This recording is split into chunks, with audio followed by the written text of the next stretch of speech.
Welcome to our 7-year itch. The podcast is definitely not relationship advice. And I just walked downstairs and Dashy was literally sitting there in the middle of the hallway like Feathers McGraw. He literally teleported because we just saw him on the sofa in the garden. He was. I just looked out the window. He was asleep, fast asleep on the sofa in the garden. As I walked around the corner in the hallway, he's there, like not Planning moving, his next move. not moving, with those little beady eyes. Yeah. Like. So what happened was he wasn't very well. No. So he had to go to the vets. He's staying in hospital for one night. Yeah. He's back now. And Well, he spent, for those of you who don't know, Dashington the cat, that's who we're talking about. Last weekend, we sent him to a cattery. bloody cattery. And then this weekend, he had to go to the vets, spent the night in the vets. So he's quite pissed off with us at the moment. And we think, it would seem that being in the cattery is what made him ill. I think. Yeah. We really don't know. It could have been a bug that he picked up there, or that they didn't feed him or didn't give him water, or he was so stressed, and I don't know. But so all in all, I think last weekend was a bit of a nightmare, wasn't it, for everyone? Well, look, we're not going to pass judgment. The idea is that we're going to record this episode and talk about last weekend. Yeah. Without me or you, or particularly me. Yeah, particularly you. Being overly grumpy about it all. Yeah. Yeah. So what happened last weekend? Well, there's last weekend, and then also I think we have to talk. We have to talk about some neighbourhood chismes. The chismes. Do you want to explain what a chisme is? It's Spanish for, well, it's not It's Spanish Mexican in Spanish. But I'm saying the Mexican Spanish language. Yeah.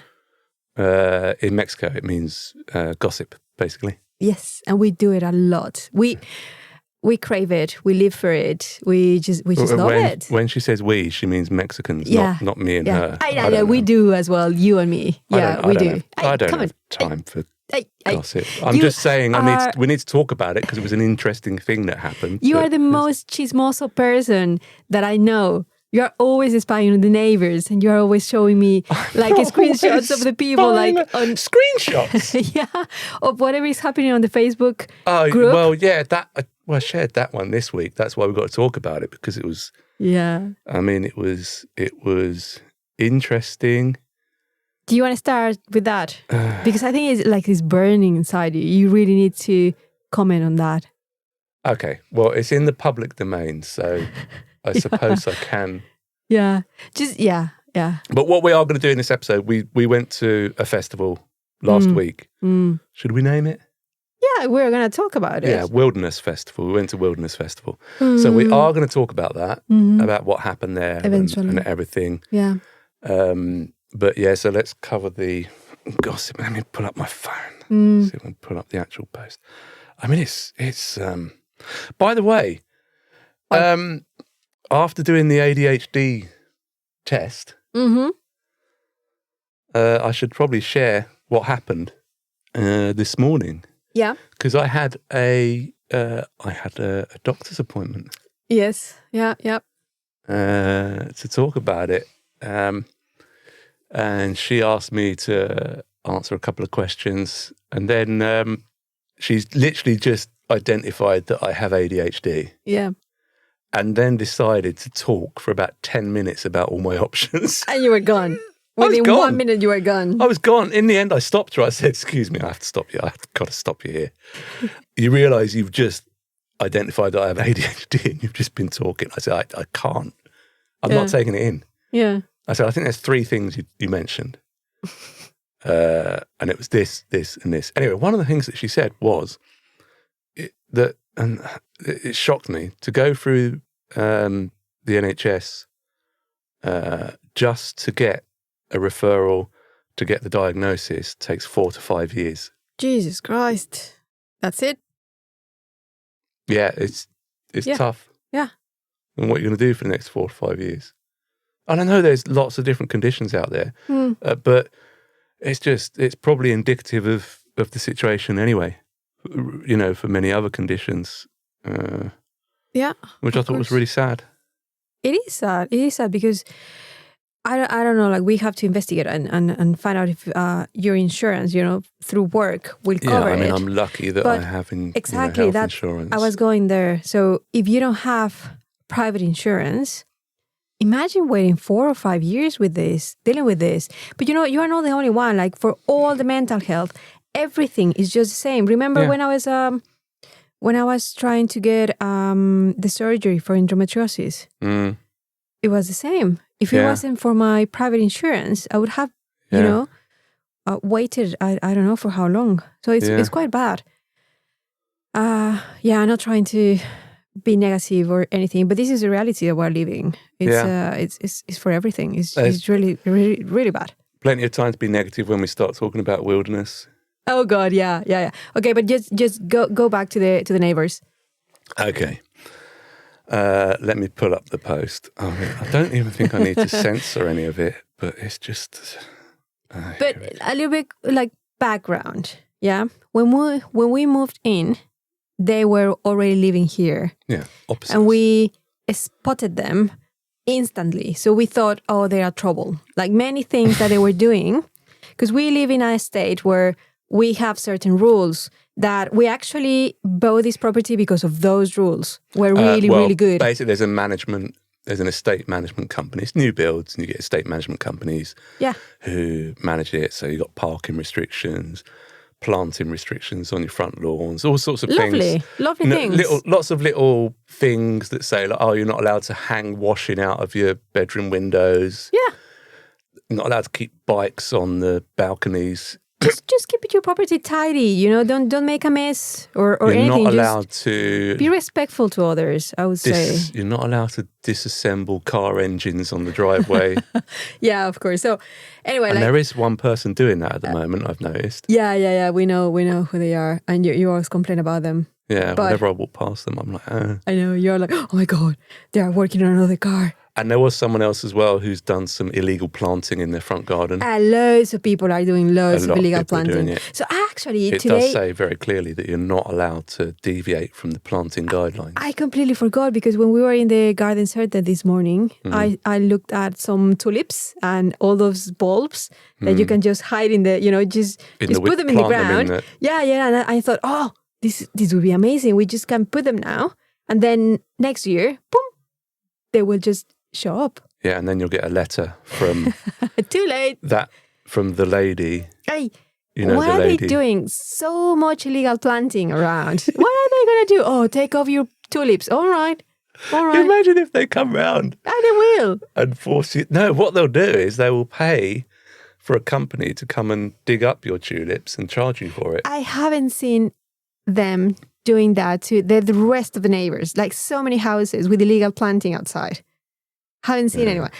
Even more like our neighbor, the nice one that is right in front of us. Which is on the 90% left. of them, by the way, are all nice. Everyone's nice. Yeah. But like the one on the left, remember that their cars are a little bit over the edge. Yeah, it's a one-car 5 centimeters out. It's a one-car driveway, and they've managed to get 2 cars on it. And I think the one-car driveway thing is part of the planning. Yeah. When they build a development, which I think is a little bit unfair because they could have just moved the garage back 6 inches and made it a 2-car, but it's not. It does overhang the footpath by about, I'd say 3 to 5 centimeters. Seriously, yeah. And they were there looking at it. There was a woman with a clipboard and 2 guys in like, I don't know what they were. They looked like they were in like dressed fully in black, but like with like combat trousers and work boots and but even polos he was laughing. He was like, oh, come on, just like 5 centimeters. So anyway, somehow they sorted it out because they are still parking 2 cars there, and I haven't seen anyone else coming to bother them or anything. But let's go back to these nasty neighbors. So we spotted them. We don't know for a fact that they're nasty. We know. So the guy is not, because, we got a delivery. We were not at home, so the delivery guy just left my my parcel over there. And the guy actually came over to ask about the parcel and he brought it. He brought the parcel. It was very, very heavy and he was very nice. And I even told you, oh my God, the screamer is a nice person. The screamer, you've just given away. Sorry, we call them the screamers. Because they seem to scream a lot. She goes crazy. She goes crazy. And the thing is, I always go down the empathy route, don't I? Me too. No, you're like, fuck them, arseholes. Idiots. Get them out of my neighbourhood. Nasty people. Don't want people like this around me. Whereas I always like go, must be some real sort of mental health issues or, like. Come on, you are horrible as well because I'm not really horrible. They take the visit parking right outside our property. It's always occupied by one of the cars. I wonder if they're actually. Then I wonder if they're actually using permits to do that. No, of course not. That's the kind of people that they don't care. Mm. And she screams a lot. She shouts a lot to him and the kids. 3 o'clock in the morning. Horrible. They just have horrible fights. They're across the street, so he's not even next to us, and we can hear them. That's quite bad. Yeah, and they've been doing like, I don't know, renovations to the house or something like that. They ripped out I know that it will be the same design as this. We got this lovely fitted set of fitted wardrobes in there, which were like, well, when there are a few quid extra on top of the price of the house, so they've just gone and ripped all of that out and dumped it in the front garden. Sofa in the front garden for a while. The classic everything sofa on the front garden. The classic sofa in the front garden. Yeah, they did that. And the poor guy doesn't have a key, so he has to knock every time. It's weird. It's like it's all sort of things happening. Anyway, so I was shocked that this thing was posted on Facebook in the public domain, and we've just spent 10 minutes like ripping them in a podcast which is on the public domain anyway. So I suppose it doesn't matter, does it? That's the way things go now. Yeah. So this post appeared in the local Facebook group. Oh God! Shall I just read it? Yeah. Hi, dear neighbours. I am an overseas landlord and have been renting out my house at the address, which is literally the house opposite us, for over a year to a local family. My agent and I actually hardly contact my tenant by WhatsApp, and she always does not reply our messages or replied after weeks. Do any of you know my tenant? And actually, I am worried if she has any accident or is no longer living in the house. Please let me know if you could provide me any information. Many thanks. I mean, come on. And you, like, right away you said, they're not paying rent. Straight away. That is straight away someone who's like... So there were many things that went through my mind. The first of which was, I can't believe you're posting this on Facebook. Yeah, you shouldn't. But imagine how desperate you are. Yeah. She's an overseas landlord, so I don't know. I didn't have any sympathy for her. And then I stopped you because like, no, don't go that. It's not fair for them. It doesn't matter. I was a little bit like, you're overseas landlord. You've just bought a house here and then you're just sucking money off of people that can't afford to buy a house, shipping it back to your own country. And no, so what? That's bad. That's bad. But that was my knee-jerk reaction. My knee-jerk reaction was that, and you're posting it on Facebook. How embarrassing is it for this family to have that posted on Facebook about them? Bearing in mind, we just talked about that they are, pretty horrible shitbags. Yes. But still. Just imagine how horrible it is to be that landlord that you haven't received the rent. She's lost. And you are trying to contact them and you know nothing. And and knowing the size and type of the house, it's not going to be cheap rent. No. And these are new properties. You don't need that. Imagine if that was an investment. Yeah. You don't know, how they got the money, if, I don't know, the savings of their lives. Family member died and, It's not fair. Yeah, and then that goes back to what I was saying earlier about, hang on, well, they've just been ripping loads of stuff out of the house and dumping it. Yes. And we really thought that it was their house We because thought we assumed it was their house. doing those kind of like renovations, it's because it's your property. Yeah. And now we found out it's not theirs. So that poor landlord is gonna be very upset when they actually see the house in the state it is now.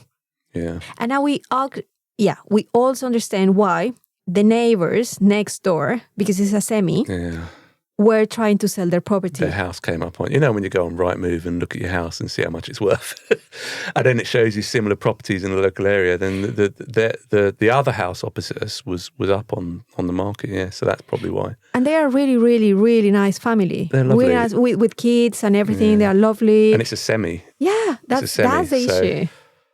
Imagine, poor guys, if we can hear the screamers opposite us, imagine just living next to them. Mm.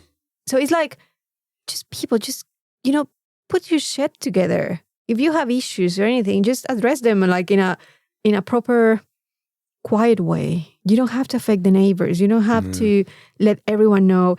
Wait, I just remember that a couple of weeks ago, I saw a really funny post about some lovebirds.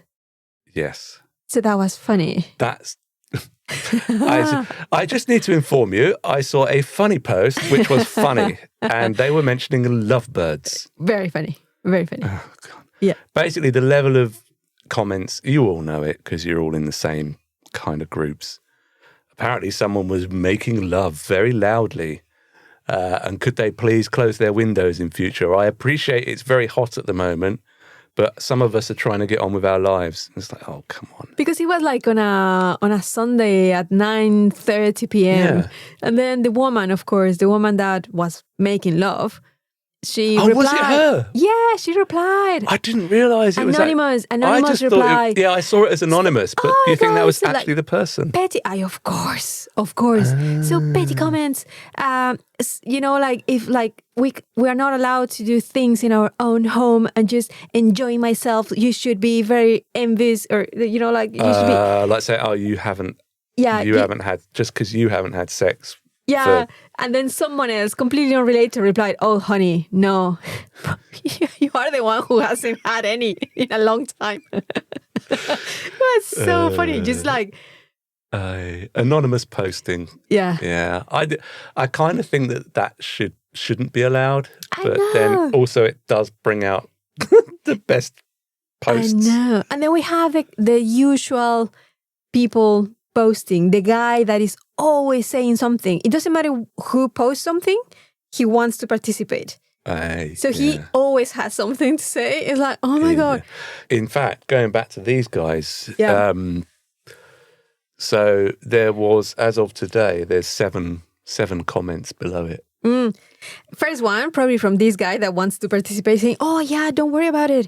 I'll just stop by and see what's happening. I'll let you know. I'll go around. I'm happy to go around and knock on the door and see what's going on." Like, mate, no, just stay out of it. And then someone else is saying, "Oh, I live 2 doors down, and I don't know who they are, but I'm happy to go and check on them." Yeah. Because like the post obviously was written in a kind of like, I'm concerned for their welfare. Yeah, of course not. As their landlord, I'm concerned for their welfare and I want to make sure that they're okay. So I can't believe people were jumping up to go and like, oh, I'll get involved. Yeah, it's like, oh God, no. Whilst I was actually thinking of posting on there, like this. Keep it private. I'm not sure this is appropriate. Yeah, no. And I told you, please just stay out of it. Like, stay out. So there was a follow-up post. Yeah. Shock horror. Yeah. A day later. So Can you find it? I'm going to read it. Well, I screenshotted it, didn't I? Yeah, you sent it to me, actually. I screenshotted it, sent it to you, with the word chismes next to it. And by the way, look, I'm laughing about this because it's just, I don't know, there is something so seductive about gossip and stuff. I don't like it. And these are humans. These are real people who are clearly having issues, I know. And yet you can't help but just get involved. sucked in. Yeah, I don't like it. I actually don't like it. Don't enjoy it a bit. All right, so and again, I'll just read the whole thing in full, shall I? Mm. Dear neighbours, following up my last Facebook post, my agent has been arriving at the address to have an appointment with my tenant at 4 p.m. today, but no one was answering. My agent then texted my tenant, but still no response. Actually, my tenant has owed my rent for 2 months. See, so I knew bingo. it. I knew it was that. And my agent was going to discuss with her about her payment and move out plan. Mm-hmm. Yeah, basically wants to kick them out, which... Of course. So there, yeah. When my agent shouted that she would gonna call the police for a missing person, the tenant texted immediately. The agent shouted. So the agent must have been outside the house shouting, going, I'm gonna call the police and do a missing persons report. So when my agent shouted that she would gonna call the police for a missing person, the tenant texted immediately and told that she was in the hospital with her daughter. Oh, God. There you go. That'll be the reason. But she could not show us any proof. Mm. Mm-mm. Well, we know because we live opposite. We know they're in the house. They were in the house. Yeah, of course. Has happened before. My agent then found that the tenant's car was still outside the house and was warm. Yeah. She also revealed... It's a telenovela. She also revealed that the car registration number was invalid and reported. Ooh. Yeah. Mm-hmm. It seems that the tenant was in the house. Mm-hmm. No, we knew that. But refused to see my agent. Have you ever seen my tenant's behaviour suspicious? Yes. Or attract your attention? Yes. Has anyone talked to her? No. I'm writing here to raise your concern. If you find any updated information in regard to this matter, kindly let me know. Thank you. I want. Thank you.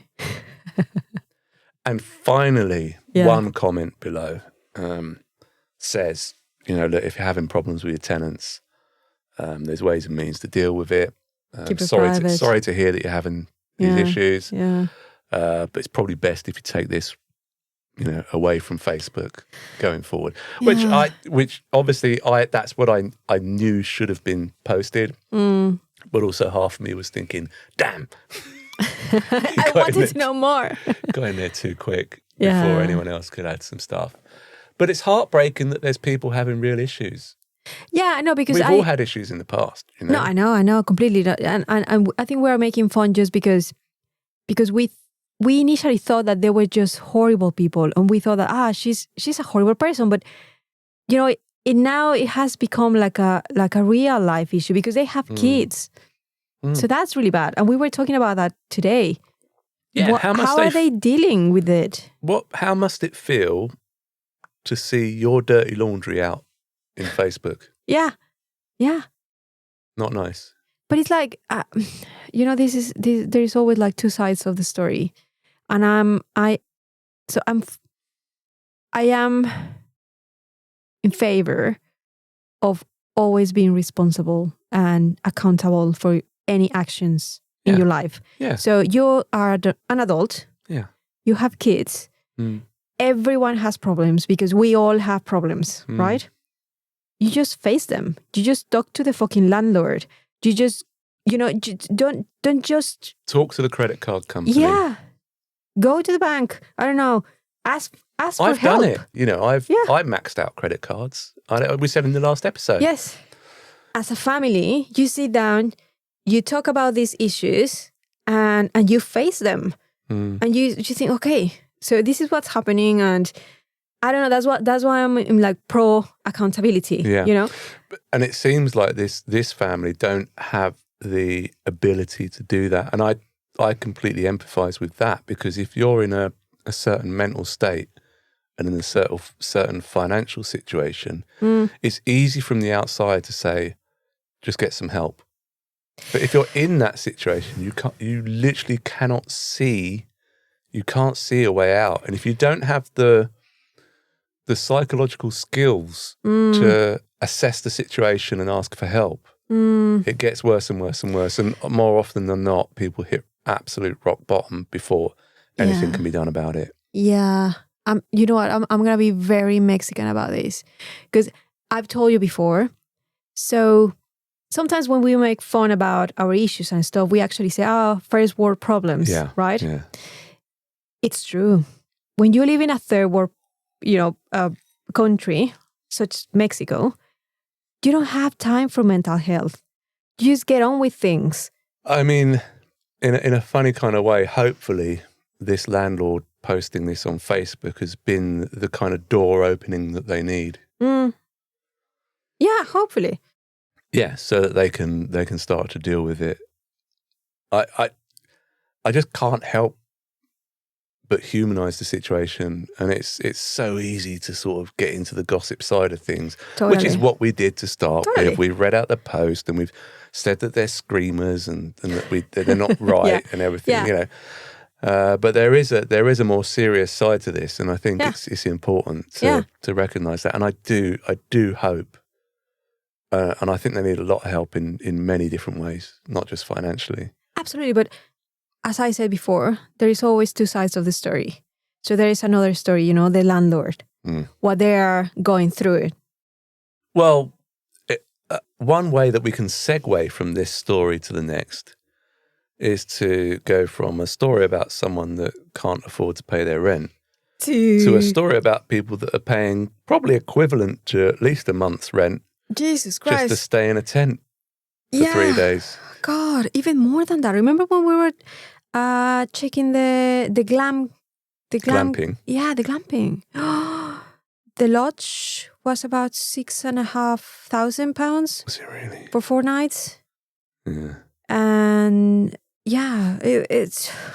This is God. Wilderness Festival. Yeah. Which basically, so what happened was, as you know, we didn't get tickets for Glastonbury, and then we were praying for rain at Glastonbury, and it didn't rain at Glastonbury. But then we thought, we need to go somewhere. We need to do some sort of festival. Yeah. Saw this festival come up, and we were still in the Glastonbury mindset. So I was waiting for the ticket release or whatever. That was so funny because you were out somewhere, and it was my task. I even set an alarm. I clear my calendar for like 2 hours because I thought, oh my God, it's gonna be so stressful and stuff. I got the ticket, so I got in line. But you did the usual. You had the laptop, the iPhone, the iPad. I had like 5 devices. Yeah. I thought, okay, I'm ready. I have to do this. I was like, within 3 minutes, you are in, you have your tickets. I could, scroll and just try to find, I checked the glamping. I was texting you. I called you. Oh, that was it. Yeah. Shall we do? No. And it was like, we'll just do camper van. Yeah, because it was so expensive. Seriously, even just the tent. Yeah. The tickets themselves weren't expensive, were they? It was probably the same as Glastonbury. I think it was like £300 or something. Really? Yeah. Oh God, I didn't realise it was that much. Yeah. It was the same. 1 day less because it starts. It is only for Thursday to Sunday, and Glastonbury is Wednesday to Sunday. Yeah. So pretty much the same price of the ticket. It was that you got a little bit confused, didn't you? Because you have to buy a ticket, and then you had to buy the ticket for the camper van. Yeah. So And they had so many options. But it was another £300 just to take a camper van, wasn't it? It was more than that. No, it wasn't. It was more than that. Yeah. I'm not including the camper van. No. I know. But I just told you because I think you had like different options. And if you wanted power, it was much more expensive. I think it was like 600 or something. It was very expensive for us. So this is the funny thing. We thought, oh my God, this is quite expensive. But then when we were there, we actually realized that we were in the cheap seats. Completely. Like, yeah. If you look at the camping areas, I would say the largest area of camping was set aside for glamping. Mm-hmm. So that's like bell tents, yurts, all of that. So that's obviously what their thing is. They're set up for it to be like this kind of glamping festival. Then there was also a massive area set aside for live-in camping, which is what we did. So Yeah. hired a camper van like we would have done at Glastonbury. And you can get electric power hookup, Yeah. which was awesome. That was great. That was nice. the Leave the fridge. was like a... Nice to have the fridge going. Yeah. Yeah.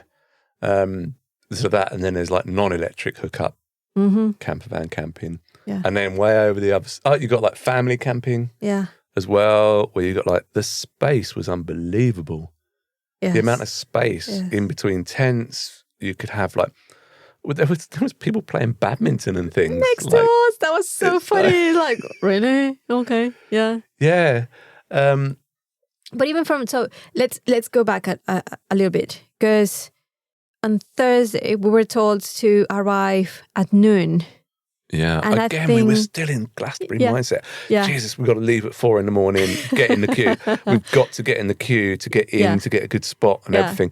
And we got held up, didn't we? And I was getting like really stressed, like, oh God. Yes. Because I think you were still trying to choose which 10 coats to take with you or something like that. And I had like, probably like, 10 coats. I think that's the one downside of taking a camper van now when we go to these things. Is like before, you were limited by what you could fit in a rucksack or in a trolley. Yeah, but now you're like, oh, I'll just take a whole. Yeah. But no, I managed to reduce it to 6 coats. Something like that. I don't know. That was fun. Yeah. Sorry, what were you going to say about Thursday? Yeah, we got there at 12:20. Also, the directions to get in there. It was awful. It was awful. Like, all the signs were lost. The poor people outside giving you directions, they were like, oh, we don't have signs, sorry about that. We had to drive through a small village. Yeah.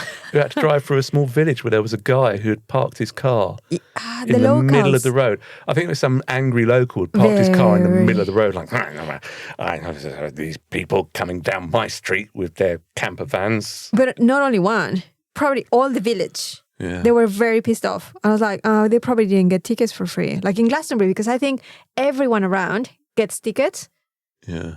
Which is, I think it's a good strategy. So the first thing we learned was do not judge all festivals by Glastonbury. No. So we went in with that mindset. Yeah. Okay, day one, we're not going to do it. We're not going to judge it like that. It's a completely different thing. Yeah. Which I think was a good thing to do. Yeah. You know. But we just drove straight in. We didn't see anyone else. There was no queue. No, it was just like straight in. I was like, really? Straight in. Okay. Parked. Good. I'm like, there was no one there. Mm-hmm. It was a Thursday. Do you remember I was taking a piss because someone posted in the Glastonbury group, is it worth going on the first day? And I was like, what are you joking? Like, yes, get there on the first day because it's crazy. There's loads of stuff going on and everything. Yeah, so we got why they were asking this, because on Thursday, nothing happening. There was nothing. No. Oh, please, let me say this. So, after setting up, we realized that stupid people from the camper van, bloody guy, he didn't put the toilet in, which is very important. Very important, people, because it's just for the midnight or very early wheeze that you need to do, and you don't want to walk 20 minutes to the bloody, toilet. Porta potty. I was the recipient of some quite serious repercussions. Yeah. Because I asked like 3 times when we were checking the van, do you have a toilet? Do you have a toilet? Do you have a toilet? No. Yes. What happened was, because I know you were so adamant that you needed to make sure that we had the toilet, and this goes back to last week's episode, where you're being really ASD, saying, make sure he gets the toilet, make sure he gets the toilet, make sure the toilet. And I'm like, okay, well, make sure the toilet's in there. No, you do it. I'm like, okay. Hands the task over to me, who's like ADHD, like, fuck. Do you realise the problem there? Yeah. Sorry, I didn't. Oh, God. So I say to the guy, have we got the toilet as well? And he's like, yeah, mate, I'll make sure I put it in. And I was like, okay, cool, done.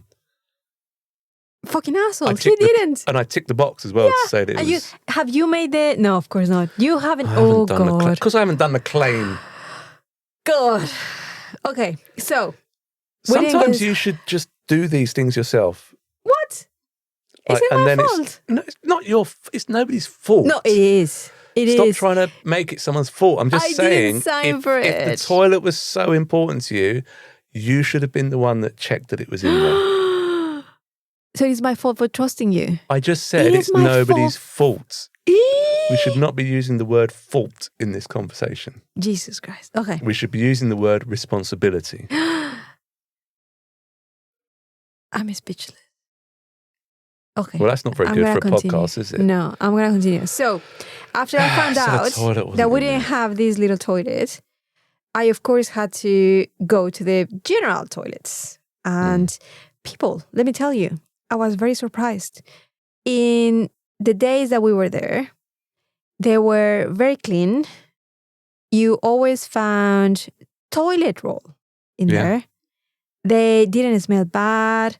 I didn't see anything horrible like the long drops in Glastonbury or anything like that. It was really good. It was a really nice surprise, actually. Each set of toilets has their own attendant. Yeah. And that attendant goes through each toilet, cleaning Yes. them one after the other. So when you go to the toilet, you literally just wait until this guy's finished cleaning the toilet and go in that one. Yeah, kind of. Yeah, yeah. It was really good. I mean, it was like probably like a 2 minutes walk Yeah. from our camper van, but yeah, it was So good. a couple of things. Entry, absolutely amazing. Yeah, No queues, painless. nothing, Yeah. painless, straight in, Yeah. park up. Yeah. Amazing. Toilets, amazing. Yeah. For the whole weekend. Yeah, Absolutely impeccably clean, always had toilet roll in it there. was fine. Really, really good. Showers. There was actually... We there was a didn't try block- the showers. We didn't, but there was a block of 12 showers, which at certain times of the day, there was no queue. Yeah, and not because we didn't shower, just because we chose to Well, we had- shower in the van. We had a shower attached Yeah. to the van. So. The only thing is, like, inside the festival, they didn't have water and soap for the first day. Remember, we struggled to find where to Oh, you wash mean our the hands. toilets were not working? Yeah. So yeah, there seemed to be this thing where, and again, I think there's probably going to be some really uptight people that be complaining. Yeah, like us. I can't believe it. The soap dispenser in the toilets was empty. It's like, oh my God. Well, I was one of them. Yeah, you slotted into that kind of lifestyle pretty quickly, didn't you? Yeah. This is disgusting. Yeah. I can't believe it. Because actually, yeah, the first time I needed to pee, I went to the closest toilet. They were not working because of water. They didn't have water. So I had to walk back and into the family campsite, which was horrible. It was just like full of kids, really bad, really bad. And then I had to use the toilets there. Yeah. And then that was the next thing that we noticed. I think generally, I think I was shocked by the overall vibe of the festival, because if you look on like TikTok and Instagram and YouTube and everyone's going, oh, I've been to this secret boutique festival which is like amazing and like full of really like rich and famous people, and Yeah. I don't know, something wasn't quite adding up, and the first thing I noticed was that, and this is a good thing going forwards, but it's not what they're selling themselves on, I think. Loads of kids. Loads. Really family friendly. My God. Really family friendly. Yeah. Yeah. Kids You know? everywhere. Everyone had one of those trolleys, Yeah. wagon trolleys with kids and toys in it, Yes. which was awesome. For them. Yeah. But it's not the vibe that you see when you see it being advertised, which is like, oh, Yeah. this secret boutique festival. Do you know, kind of like, I felt like all the time I was waiting for the festival to kick in. Yeah. Kind of like, yeah, now I'm going to feel it. Okay, Yeah. now. Maybe in an hour. Maybe tonight. Maybe tomorrow morning. Maybe, maybe. It never kicked in. I never felt this vibe. Like, I never felt like I was in a festival. It was really confusing. Very, The very whole confusing. time. Because there were some amazing things. Apparently. No, come on, look. So the amazing things for me, if I was to list them, Yeah. the burger that I had, Those burgers were amazing. Herd burger, Yeah, really nice. really, really, really good burger. With the guys making fun of the manager or something. Remember they were speaking Spanish. Well, these guys were speaking as they were flipping the burgers. They were going, They were just cursing. puta! Puta madre or something like that. Yeah. And then Mirtha walked up to them and... I tried to speak Spanish because I thought, oh, they speak Spanish. And the guy said, like, do you want some this or this? And Mirtha said something really simple. She said, ¿cuáles? yeah, like which ones? Something like that. And he was like, So I realized, okay, he doesn't speak Spanish. So he just picked up those words. Yes. And then you realize I why. went back the next day to get burgers and the manager was there and she's Spanish. Yeah. And she was quite tough. Yeah. Just bossing them She was around. pretty tough. So they were actually making fun of her While she the wasn't day there. before. Yeah, that was so funny. They can't speak Spanish, but they're just repeating things that she says to them. Like parrots, literally. Brilliant. So yeah, really, really good burger. And the cricket, because the cricket was just absolutely hilarious. And it was just really nice to just be sitting down in a field for a couple of hours watching some cricket.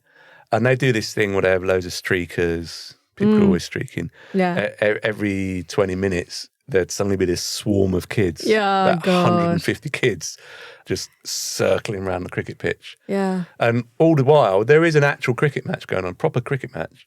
You said proper. I couldn't. I was completely lost. It was so funny. You just had completely no lost. idea what was going on. No idea. No.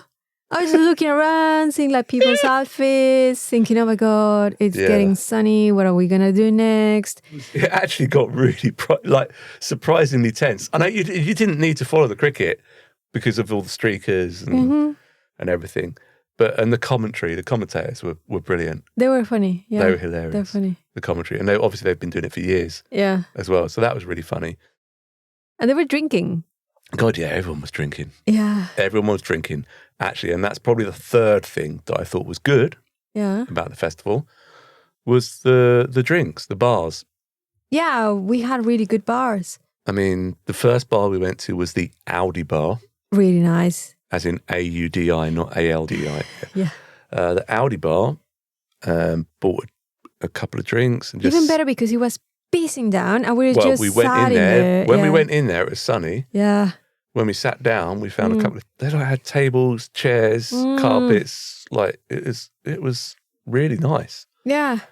Had a couple of drinks, sat in there, and then suddenly it just started pissing down. Yeah. That was crazy. But yeah, that was nice. And then the one that I keep calling Jose Cuervo, that is not Jose Cuervo. No, Jose Cuervo. No, it's Don Julio. Don Julio. Yeah. Don Julio bar. The Don Julio bar, really nice. They had my favourite tequila in there. Yeah, 1942 Primavera. The 1942 I had the drink. The Primavera. I'm pretty sure they put Primavera in your drink, but they said it was something else. But I'm pretty sure it's Primavera. That was deli. But some really nice cocktails. And I've always struggled with, obviously, you know, I like my tequilas and I like my mezcals. I've always struggled to sort of have them in a cocktail as a mixer. Yeah, I know. Yeah. Because I can't quite get the flavours right. But these cocktails were lovely. They were. I mean, they were 22 quid a cocktail. Jesus but you lose Christ. track of that. You can't spend the whole weekend getting angry about how much you're paying for things. Yeah. Like if you wanted a pint of beer, it was still £6.50. So that's normal price. But it was nice. I think we decided quite early on, didn't we? Yeah, let's just enjoy it. Let's just pay for what we want to pay for and enjoy it. Yeah. So that was good. They were good. What else did I really enjoy?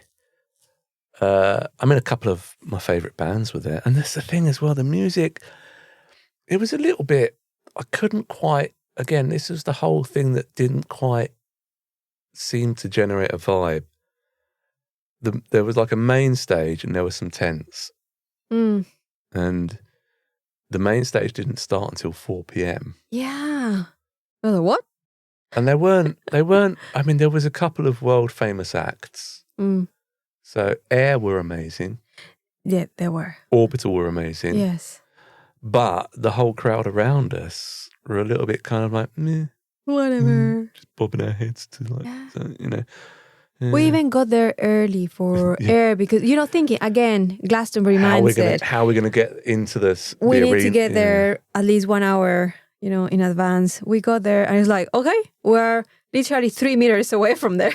Yeah. From them. It was like, I don't really want to walk all the way down the front, although we could. Yeah. We had so much space around us. Yeah.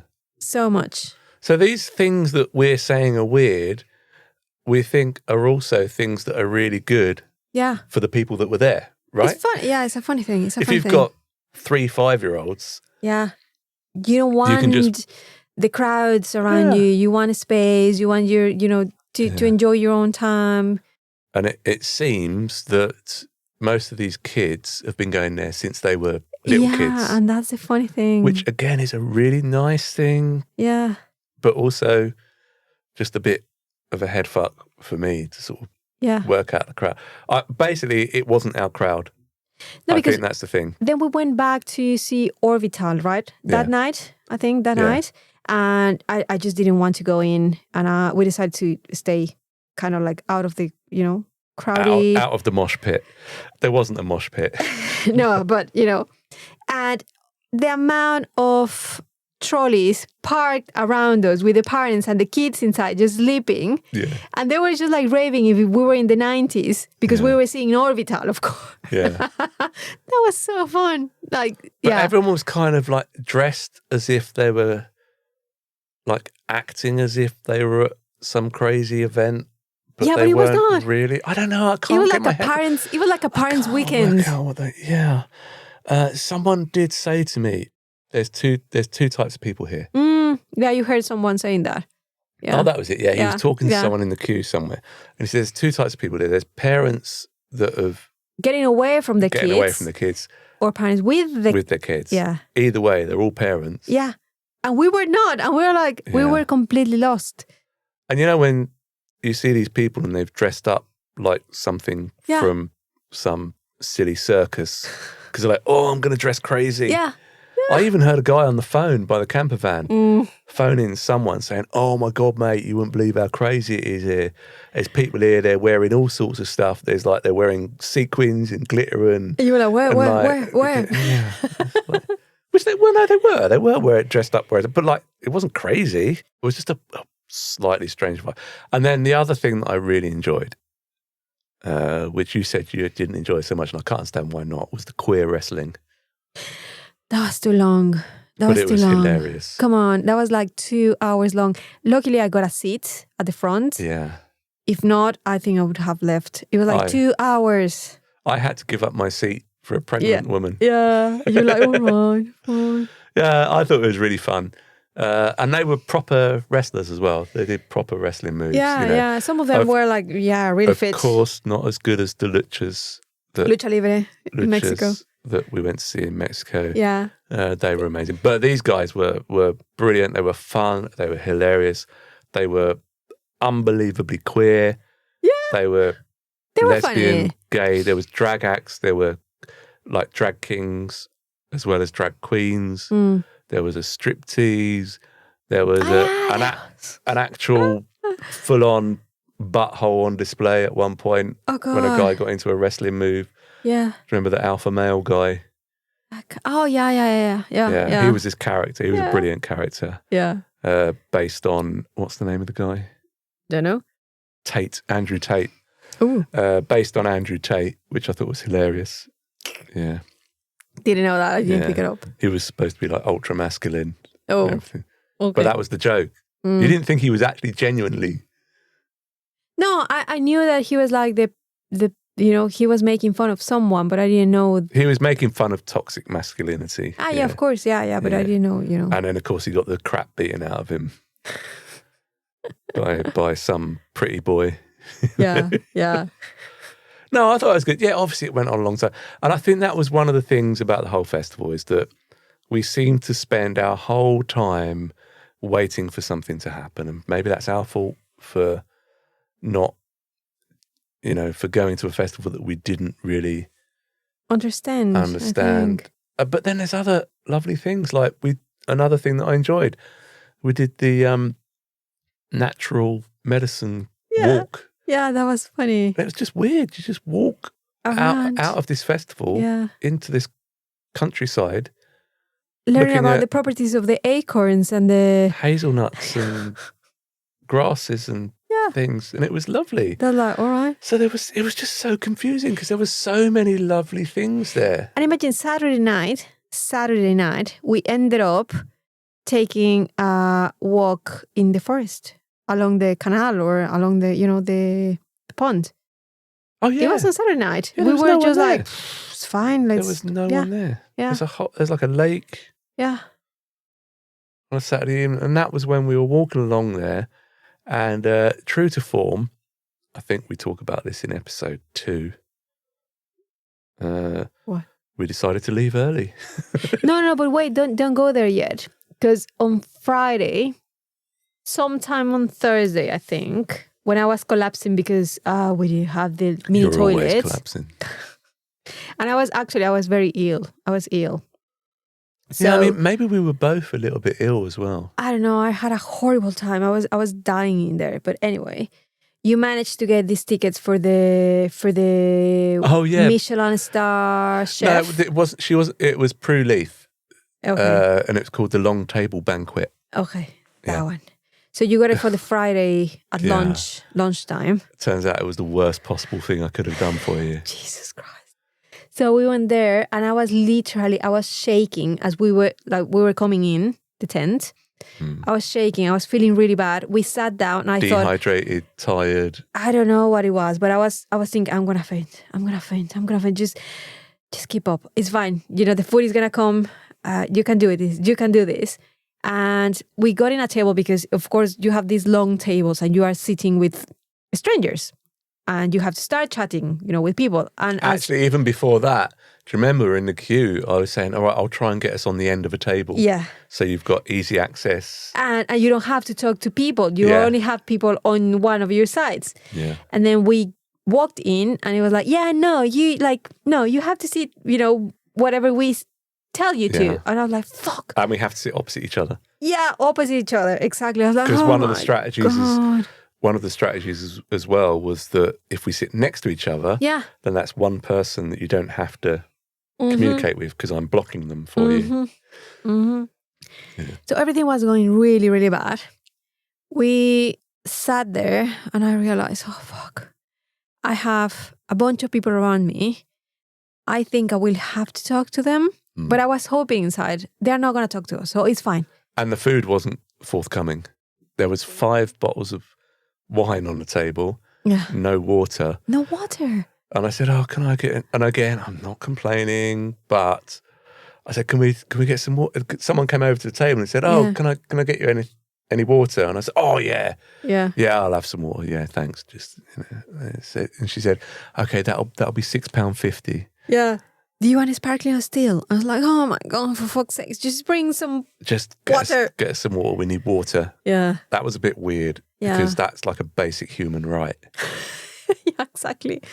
It's like, I don't want 5 bottles of wine. I didn't need wine. No. I needed water. I was dying there. Surprising for me as well. I didn't really fancy. I was deeply offended, but I was like, I didn't have the strength to fight it. So I bought a bottle of water, and believe me, sitting on a table full of people that we're supposed to be sharing food with, I was very uncharacteristic in my behaviour, and I made sure I kept hold of that bottle for just me and you. I was like, Jesus. Yep. Yeah.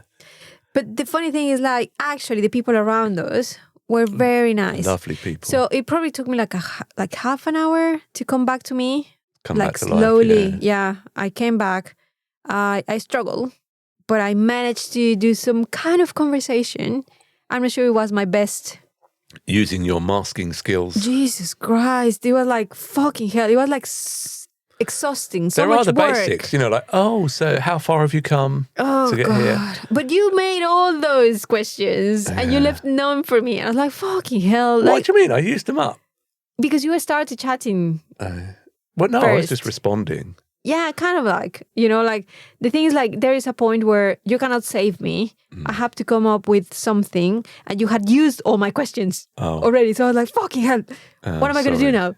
Oh, okay. But yeah, the people around us were actually really nice. And we had a couple next to us. They were especially very, very nice, very kind people, very interesting people. The people that you look at and you think, they have something. An aura. They have, they are special people. If you're in a crowd of people, you spot them and you're like, oh, these people look interesting. Yeah, exactly. That's the word, interesting. And I think that was such a waste of opportunity to actually have a real conversation with someone because I was feeling so shit. Yeah. If I was feeling fine and if I had known who they were, or if I had the, like the strength to find out who they were, that would have been amazing. So I kind of feel like I want to just apologize publicly to them. What is it, Heather and Nick? Yeah, Heather and Nick, they were so great. They were really kind. More important because now I know, I Googled them and I was like, fuck, they were amazing. They were fucking amazing. I missed the chance to talk to them. They've actually got their own Wikipedia page and everything. Oh my God. And I was like, I knew they were amazing. I knew they were amazing, but I was just not in the right place. My head was not in the right place. My body wasn't in the right place. Anyway, if I had had a chance, it would have been great. They were really kind. Apart from their amazing careers and whatever they have done in their lives, they were really, really kind people. Really, there's kind of like pink aura around them. Really fun. Yeah. Good people, I think. So overall, that's why it's such a confusing vibe, I think, because there's all these amazing things happening and all these amazing people, but something not quite sitting I don't know. right. And I think it's probably more down to our own expectations than what was actually happening. Probably. I don't know. Yeah. And the people sitting next to them, they were saying they had been going to the festival since their kids were babies. And their kids are now 17-year-old. And this was the first year they decided not to go with them, and the kids are going to Reading Festival. And they were just making fun with their kids, saying, "Oh God, you're." So if their kids' only experience of a festival is this, and now they're going to Reading, they're going to have to kind of the reverse of what we've just experienced. I think. They are gonna come back saying, "What the fuck?" Yeah. I just remembered as well that other place we walked into that's in a walled garden with an orchard with hammocks. Yeah. They're all just really lovely things. Mm-hmm. Yeah. Yeah. So I think all in all, Wilderness is a really great place. Nice. Really nice. We definitely have to go back there whenever we have kids, if we do. Yeah, I think so. Yeah, it was just not the right moment. We're probably ill, both of us. So we were both quite tired. Jesus, it was awful. And this is the end of it, because it was Sunday morning. You were supposed to be seeing Wet Leg on Sunday evening. Do you remember that was what we talked about like the one thing? Yeah, that I wanted to do. So I wanted to go and see Wet Leg. Yeah. And Sunday morning, I woke up and I was just begging. I said, "Please, can we just go home today? I can't stand another day here. I can't." And I said, "Yeah, fine, let's go." So then I started packing up, and then what did you do? I was. You said, "What are you doing? Why are you packing up?" And I'm like, "Well, because you just said, please, can we go home as soon as possible?" So that's why I'm packing everything. You're like, "No, stop! Why are you doing that?" Okay. Can we just start again? What? No, because I was in so much pain and I was just waiting for the painkillers to kick in. So, I literally just then sat there. Yeah.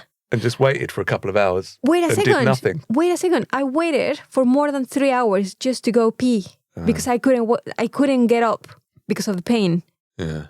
So kind of like, I couldn't move. That's why I said, do not start moving anything now because I cannot help you. Yeah. I was just in bed. Yeah, so I think my impression of Wilderness is more to do with myself rather than the festival. Yeah, of course. Ourselves rather than the festival. We were not in the right place. We were not in the right place. No, and I think it was a wasted opportunity, really. Yeah, I think we wasted it a bit. Or it was wasted on us. Yeah. I think now we know. We just went in with different expectations, in a strange mindset, not really feeling ourselves anyway. No. We couldn't find our pace. We couldn't find ourselves. We just, it was a mess. And then we got back, and because we went back a day early, we went to collect Dashington from the cattery a day early. Yeah. Which I think surprised them a little bit. And then we took him home, and then all of us were all a bit off. But we thought that he was just annoyed, and he was just giving us the silent treatment. And we thought, fair enough, he's pissed off. The first time ever that he has stayed away from home. So yeah, it's fair enough. But then it was like Monday, and he was still the same. I remember that we thought, he's doing a different meow. So maybe he picked it up from the cattery. He learned this this new thing in the cattery. Yeah, and I don't know, something happened. And then Tuesday I was like, he's not okay. We've gone just through this weird mental, it was grumpy horrible process, haven't we? It's been, and you know what? I think, because the last episode I said, I received really bad news at work and stuff. And it has taken me all this time, nearly 2 weeks, to get out of it. Yeah. And probably I just pass it on to you. Maybe. Yeah. That was our 7-year itch. The podcast that is definitely not relationship advice.